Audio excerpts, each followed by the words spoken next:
Another one bites the dust.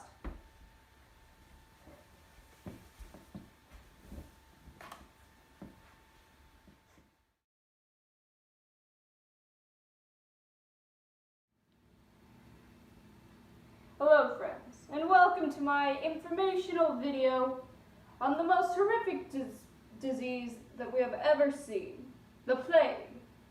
Okay. As you probably know, many of your friends and family members have probably died this week due to this horrific disease. Have you experienced any of the following symptoms? These symptoms include, but are not limited to, have you developed any flu-like symptoms, diarrhea, vomiting, or a high fever? Have you developed boils on your arms, armpits, or groin? Have those boils grown in size and burst, leaking out pus and blood? Are you coughing up and vomiting blood? Well, congratulations, you probably have the plague. Let's talk about some of the practical and pain-free remedies. First, we're going to try bloodletting, my favorite. When a patient has too much blood, they can become severely sick. So I must balance the body.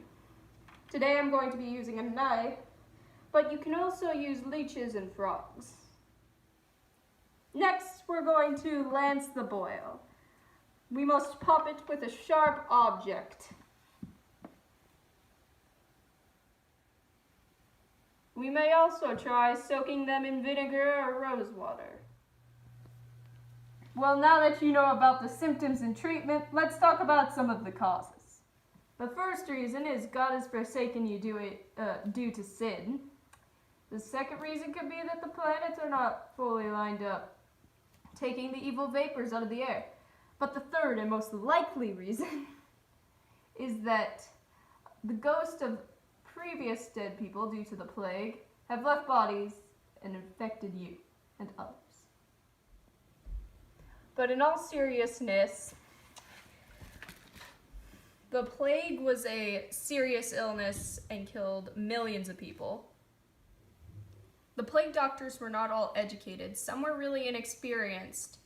They were just trying anything they thought would help.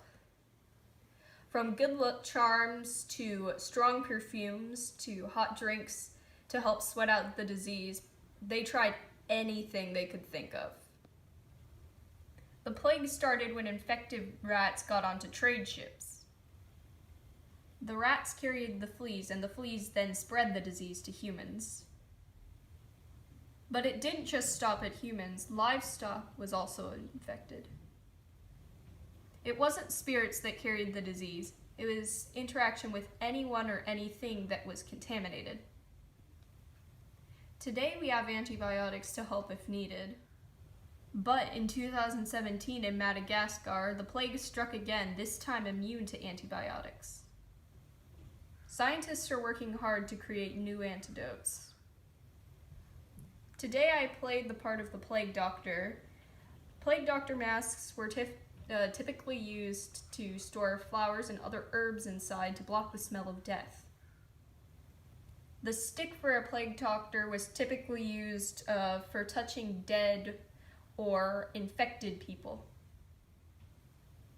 Plague doctors' masks weren't just used for flowers and herbs. They were also used to hide the plague doctor's face.